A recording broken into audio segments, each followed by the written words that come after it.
Hi, my name is Lucinda Douglas and my topic is empowerment and leadership, and bias is of course a topic that I can't avoid. A while ago I shared a message on LinkedIn because I run a mastermind solely for women, and there were some men from a technical company and they said to me, "This is sexism. How can you say that it's only for women?" And I asked them, "How many women work in your company?" And they said none. And I asked them, "So why on earth don't you think, or why do you think that women have equal opportunities if there are no women in your vicinity?" And they said, "Well, it's quite simple, Lucinda. We have to go through the same procedures, the same assessments, equal opportunities everywhere." Now that's a complete lie, and it's complete nonsense as well. Because we have 53% of the population being a woman, and yet there's only a fraction of women in leadership positions, a fraction of women in management positions, which means men still think that women have the equal opportunity, but when it comes to it, the old boys network determines whether women have these chances or not. And what you see is these chances are absolutely not equal. It doesn't matter how you want to see it. We still have to work incredibly hard, and despite how hard you work, it still doesn't get us to the top in organizations. Of course, men seem to have a hard time now that they have to share the podium.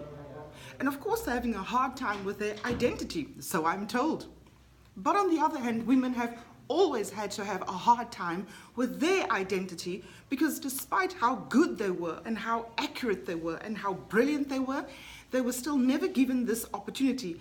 And when I speak about given this opportunity, they had tried to take the opportunity, but yet there was never sufficient space for them.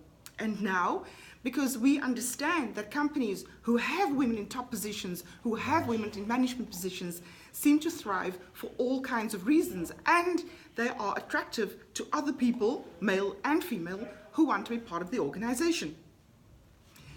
A while ago, I went to an incredible university because I was interested in the topic bias, to learn what were the new things on the topic of bias.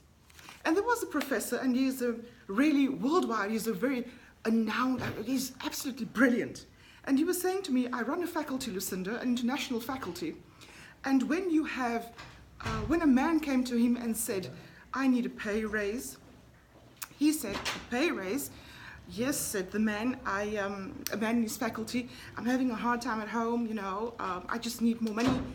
And it was no problem. He said, I gave him a pay raise. And the next day, a woman in his faculty came with a similar story to him and said, 'I'm having a hard time.' Of course, it wasn't the idea that everybody was going to talk at the same time. But he said to her, 'No, I'm not going to give you a pay raise because you have a husband.'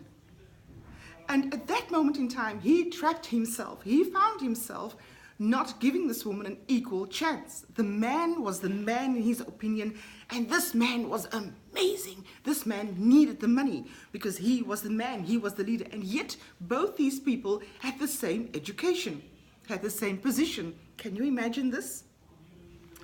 And now it comes to the point where I want to talk to you about bias when it comes to women looking at men.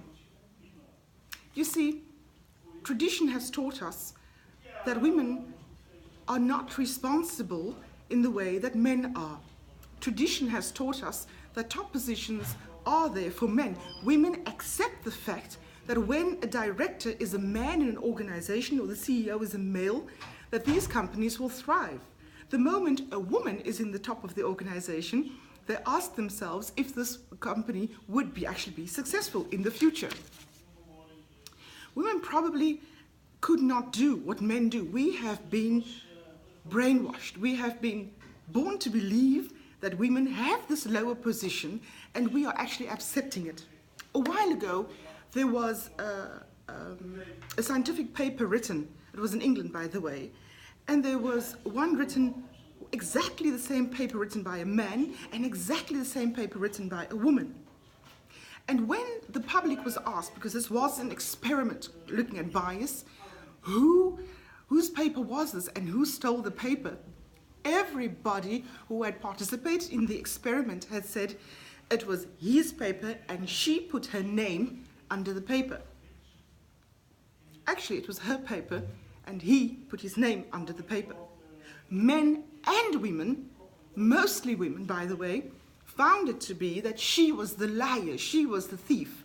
So can you imagine how far off we still are, how we need to understand how bias plays a role in our everyday civilization, but especially in our lives?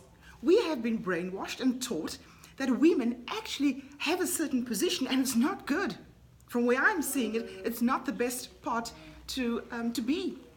And this is why we need to be taught on so many facets. And of course, I've just run by a few. But we need to discuss this. We need to talk about it. I've had leadership positions in companies. I've been the commercial director. I lead women, but I always say I inspire and I hope to empower male and females.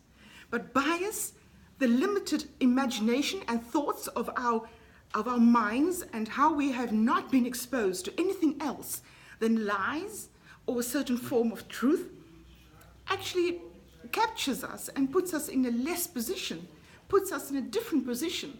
And we need to be out there actually saying, not only to ourselves, but especially to our children. And not only saying to children, by the way, because I have 3 children, and I don't say to them that women are better or women have better positions.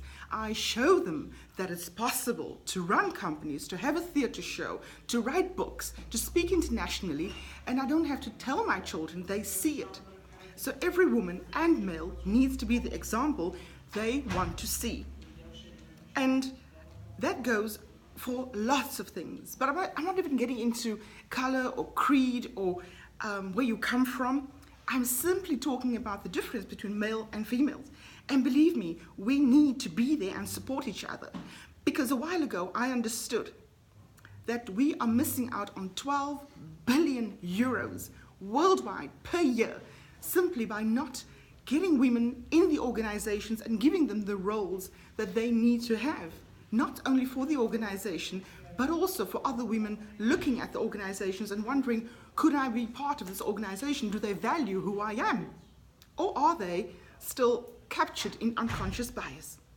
I hope this inspires you sufficiently to know that this is a topic that we really need to talk about. A topic that you can't just turn away from, a topic that you have to be on top of and making the difference. Also empowering people within your organization to look and think beyond the capacities that they have. Thank you for your attention and your time, and I hope this inspires and stimulates to make the difference where you are. Thank you.